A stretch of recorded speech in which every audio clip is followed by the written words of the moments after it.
Daily Vaser, casual, यानी वो तमाम लोग जो SRO 520 में कवर्ड हैं। अलग अलग नाम लेने का कोई फायदा नहीं, क्योंकि आप लोग इन सब को डेली वेजर्स के नाम से ही जानते हैं। हुकूमत से भी जब कोई सवाल पूछा जाता है तो उसमें पूछा जाता है कि डेली वेजर्स को रेगुलराइज करने के लिए आप क्या करने जा रहे हैं। और इस बार तो मुख्यमंत्री सुरेंद्र चौधरी ने गुस्से में कह भी दिया कि कुछ एक लीडर हैं इनके जो बवाल काट रहे हैं। हुकूमत ने एक कमेटी बनाई है और कमेटी इस पर काम कर रही है, और कमेटी की रिपोर्ट आएगी तो उसके बाद डेली वेजरों के लिए भी एक रास्ता निकाला जाएगा।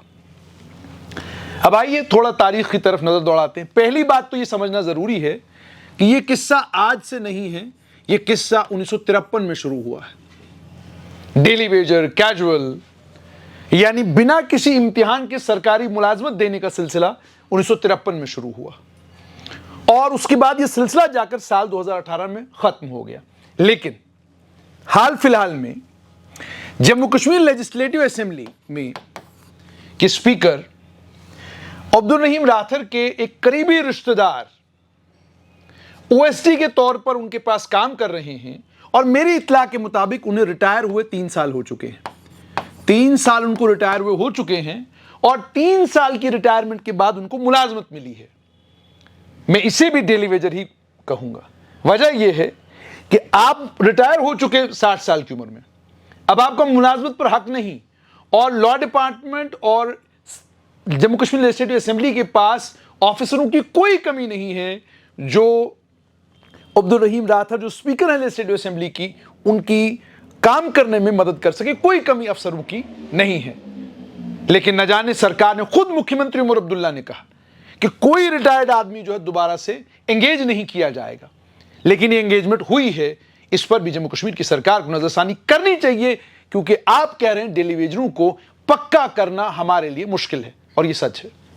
सच इसलिए है कि डेली वेजरों को पक्का करने का सिलसिला चलता आ रहा है, और ये तबीयत भी जम्मू कश्मीर में मंत्रियों की रही है, अफसरों की रही है कि किसी को लगा दिया और उसको कह दिया कि फिलहाल कच्चे पक्के लग जाओ, 7 साल के बाद तुम्हें पक्का कर देंगे। और ये होता भी है, पक्के लोग होते भी हैं। 2009 में मुख्यमंत्री उमर अब्दुल्ला थे। मुख्यमंत्री उमर अब्दुल्ला ने कमेटी बनाई कि हम डेली वेजरों को पक्का करने वाले हैं। इस कमेटी ने काम शुरू किया। इन डेली वेजरों के लीडरों को बुलाया गया, इनके तमाम कागजात जमा किए गए, इनका टोटल नंबर कितना है वो जम्मू कश्मीर की सरकार के पास आ गया। तमाम डाटा आने के बाद जम्मू और कश्मीर के नाम पर लड़ाई हुई मेरी इत्तला के मुताबिक, और इन डेली वेजरों को पक्का करने का काम जो साल 2013 के आखिर में शुरू हो जाना चाहिए था, नहीं हुआ। ये बेचारे वहीं के वहीं रहे। आगे बढ़िए साल 2015, डॉक्टर असीम द्राबू फाइनेंस मिनिस्टर, उन्होंने बजट स्पीच के बाद एक प्रेस कॉन्फ्रेंस की और ऐलानन कहा कि हम SRO 520 ला रहे हैं, और SRO 520 में वो तमाम आर्जी मुलाजमीन कवर किए जाएंगे जिन तमाम आर्जी मुलाजमीन की मांग है कि उनको पक्का किया जाए। SRO 520 आया। उसके बाद एक एम्पावर्ड कमिटी बनी, और इस एम्पावर्ड कमिटी ने अपना काम शुरू किया, और मेरी इत्तला के मुताबिक लगभग 600 के करीब लोग हैं जिनको पक्के मुलाजमत के कागजात भी मिल गए, यानी पक्के हो गए लोग। लेकिन उसके बाद साल 2018 में हुकूमत गई।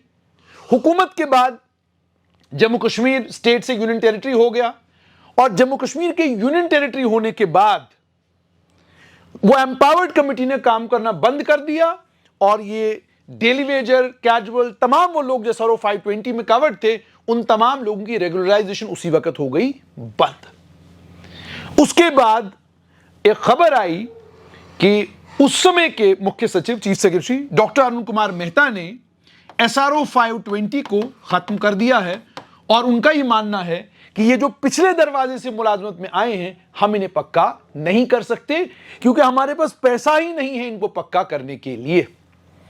साल 2025 सरकार के सामने डेली वेजरों ने गुहार लगाई, और सरकार ने मैनिफेस्टो में भी लिखा था। सरकार ने फिर वही काम किया, क्या बनाई? कमेटी। और कमेटी बनाने के बाद अब सरकार ने कह दिया कि कमेटी की रिपोर्ट आएगी तो डेली वेजरों को उनका हक मिलेगा। जो माली हालात जम्मू कश्मीर के हैं, उन माली हालात में ऑलरेडी जम्मू कश्मीर के एजुकेशन डिपार्टमेंट में सुपर न्यूमरी पोस्टों पर लोग काम कर रहे हैं। सुपर न्यूमरी का मतलब जब आपके पास डिपार्टमेंट में पोस्ट ना हो और आपको कुछ लोगों को पक्का करना पड़े तो आप कुछ नकली पोस्टें, नकली का मतलब हो गया कि आपने पोस्ट क्रिएट की, ये तभी तक पोस्ट रहेगी जब तक वो शख्स जिसको उस पोस्ट पर आपने पक्का किया है जिंदा है या मुलाजमत में है। जिस दिन वो मुलाजमत से बाहर गया या अल्लाह न करे, भगवान न करे, वाहिगुरु न करे, उसकी मौत हो जाए तो वो पोस्ट उसी वक्त डिसॉल्व, खत्म, उसके बाद वो पोस्ट है ही नहीं। तो ये supernumerary post already education department में दुनिया भर की क्रिएट की गई हैं। मैं बड़ा हैरान हुआ था पिछले दिनों जब एजुकेशन मिनिस्टर सकीना इत्तू ने कहा कि हम टीचर की रिक्रूटमेंट करने जा रहे हैं। मुझे कुछ समझ में नहीं आया कि भाई जब आपके पास चपरासी की पोस्ट, क्लर्क की पोस्ट तक नहीं बची है, उन पोस्टों पर भी आपने सुपर न्यूमरी लोग बिठा रखे हैं, तो आप पोस्टें कैसे क्रिएट करेंगे? और अगर आपने क्रिएट कर भी ली तो जो ऑलरेडी सुपर न्यूमरी पर काम कर रहे हैं वो तो पूछेंगे कि भाई हमें तो आपने सुपर न्यूमरी पर बिठाया है, तो ये पोस्टें कहां से आ गई, ये नीड, ये डिमांड कहां से आई? ये प्रैक्टिकल सी बात है। अब 2025 में कमेटी बन गई है। कमेटी ने कहा है कि हम डेली वेजरों को पक्का करने के लिए एक एक्सरसाइज शुरू कर रहे हैं। क्या एक्सरसाइज करनी है? आपने कुछ समझने की जरूरत, मैं भी समझना चाहूंगा। एक्सरसाइज क्या करनी है? बायोमेट्रिक इन तमाम डेली वेजर्स का SRO 520 में जितने भी लोग कवर्ड हैं, बायोमेट्रिक इनका हो चुका है। इनकी तमाम डिटेल्स आपके पास मौजूद हैं। और इतना ही नहीं, जो 2009 में कमेटी बनी थी, उस कमेटी ने भी तमाम डिटेल्स जमा कर ली हैं। और 2018 के बाद इनके बायोमेट्रिक होने के बाद एक भी नया आदमी ऐड नहीं हुआ है। तो समझ में नहीं आ रहा कि ये कमेटी कर क्या रही है, इस कमेटी को क्या काम करना है इन डेली वेजर्स को लेकर, और ये कमेटी इन डेली वेजर्स को लेकर क्या फॉर्मूला लेकर आएगी। SRO 520 एकमात्र ऐसा फॉर्मूला था जिस फॉर्मूले के तहत आप कम खर्चे में तमाम जितने भी ये SRO 520 वाले मुलाजमीन इनको कवर कर सकते थे। लेकिन आप अगर SRO 520 से बेहतर लाने जा रहे हैं, क्या बेहतर लाएंगे? बहुत मुश्किल है इससे बेहतर कुछ लाना।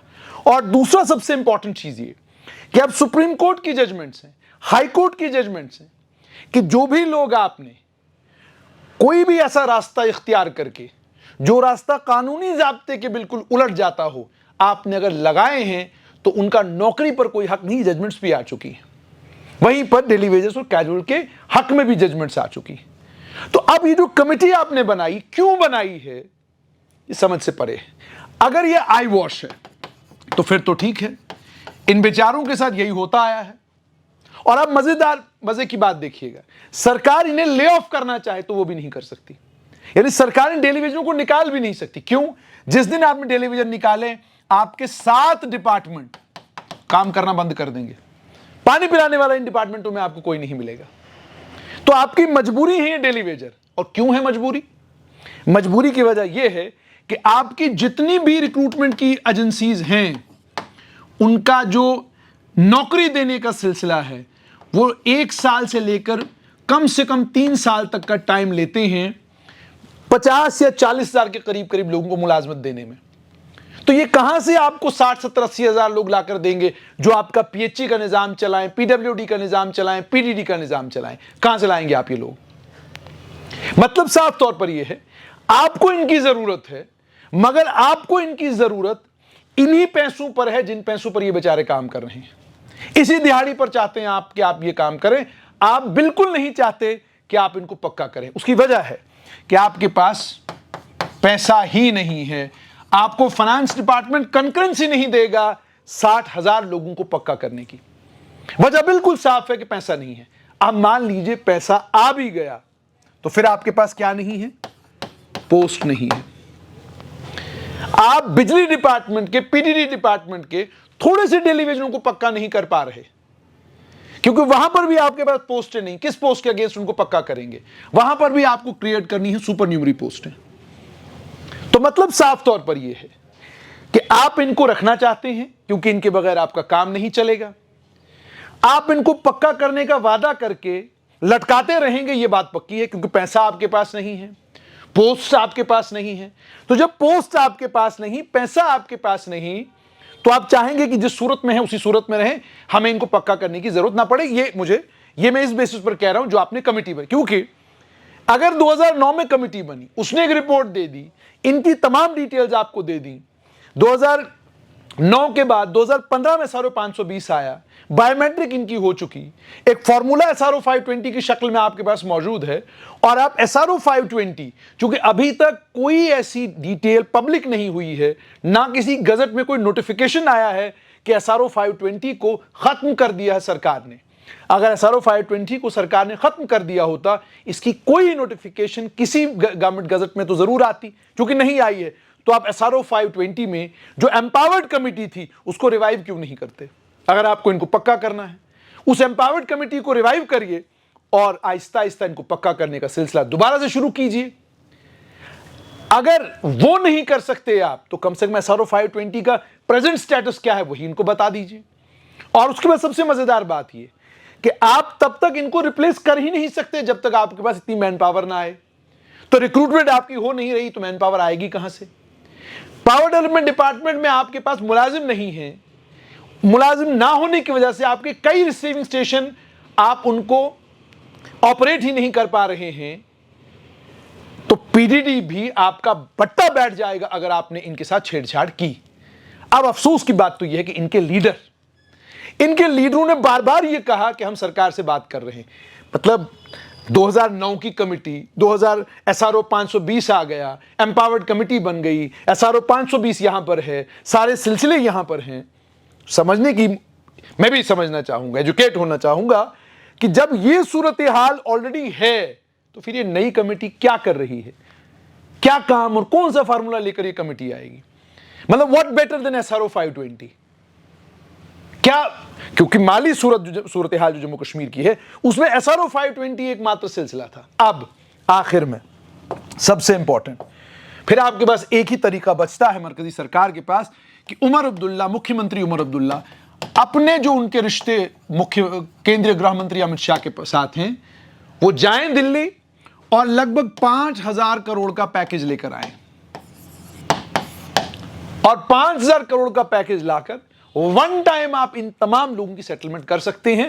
That is the only way out. अगर कोई सरकार ये सोचती है कि वो कोई फॉर्मूला निकाल पाएगी जिससे ये बेचारे गरीब, कमजोर और डिपार्टमेंटों के सबसे अहम लोग उनको रेगुलराइज कर सके, तो बहुत मुश्किल है। और उसके बाद एक सच्चाई और भी है कि इनको लेकर कई लोग ये कहते हैं और कई पार्टियों के लीडर ये कहते हैं, छाती सीना ठोक के कहते हैं कि हमने लगाया इनको। ये कोई काबिलियत नहीं है। आपने इनको तो लगाया है, पर आपने इनके बच्चों के लिए रास्ता मुश्किल कर दिया है। आपने अपने बच्चों के लिए रास्ता मुश्किल कर दिया है। क्यों? आपके बच्चे जब मुलाजमत ढूंढने निकलेंगे इनके पक्का होने के बाद, तो जम्मू कश्मीर में उनको कम से कम मिनिमम 30 साल का इंतजार करना पड़ेगा मुलाजमत के लिए, मिनिमम। और अगर मैक्सिमम में कहूं तो शायद उससे ज्यादा वक्त का इंतजार करना पड़ेगा, क्योंकि आपके पास पैसा नहीं है, आप ओवर स्टाफ्ड हैं ऑलरेडी, और ओवर स्टाफ्ड होने के साथ में आपके पास सूरत कोई नहीं है इनके लिए रास्ता निकालने की, क्योंकि ये सब लोग उस रास्ते से आए हैं जो रास्ता पक्का नहीं था, जो कच्चा था। ये पीएससी नहीं गए इम्तिहान देने के लिए, ये जेकेएसएसबी नहीं गए इम्तिहान देने के लिए, ये कोई डिविजनल या डिस्ट्रिक्ट लेवल की कमेटी के इम्तिहान में नहीं बैठे, ये सीधा आए हैं और इनको आप लाए हैं। और आप जानते हैं कि एप्लीकेशन के ऊपर 2 लाइनें लिखकर आपने इनको मुलाजमत दी है। अब इन गरीब, चूंकि ये 10-10 साल, 15-15, 20-20 साल से डिपार्टमेंटों का हिस्सा है, और सिर्फ इतना ही नहीं बल्कि जम्मू कश्मीर पुलिस के साथ जांबाजी के साथ काम करने वाले एसपीओ, जबरदस्त, जिन एसपीओ ने अपनी जानें कुर्बान कर दी इस देश के लिए, पहला हक अगर किसी का पक्की मुलाजमत पर है वो एसपीओज का है। पहला हक, जिस जानबाजी के साथ ये लड़े हैं। आप इन गरीबों का भला नहीं कर पा रहे हैं, आप इन जियालुओं का, आप इन बहादुरों का, आप इन दहशतगर्दी के खिलाफ लड़ने वाले ये जो आपके स्टार हैं, आप इनका भला नहीं कर पा रहे हैं। तो ये बेचारा PHE, PDD, PWD, floriculture, horticulture, अलग अलग डिपार्टमेंटों में काम करने वाले डेली वेजों का आप भला करेंगे, इसकी पॉसिबिलिटी कम है। तो बेहतर है सच बोलिए, सच इनको ये बोलिए कि भाई हमारे पास पैसा नहीं है, जिस तनख्वाह में आप काम कर रहे हो काम करो, हम आपको एडिशनल बेनिफिट्स देंगे, हम आपको इंश्योरेंस देंगे, हम आपको हेल्थ इंश्योरेंस देंगे, 4-5 और चीजें जो आप दे सकते हैं वो इनको दे दीजिए, जिसके जरिए कम से कम इनको एक गारंटी मिल जाए कि मुलाजमत से रिटायर होने के बाद कुछ तो हमारे हाथ में आएगा जब हम घर वापस जाएंगे। वरना इनके लिए जिंदगी जीना बड़ा मुश्किल है, आपके लिए इनको पक्का करना बड़ा मुश्किल है, और सिस्टम के लिए इनके बगैर चलना बहुत मुश्किल है।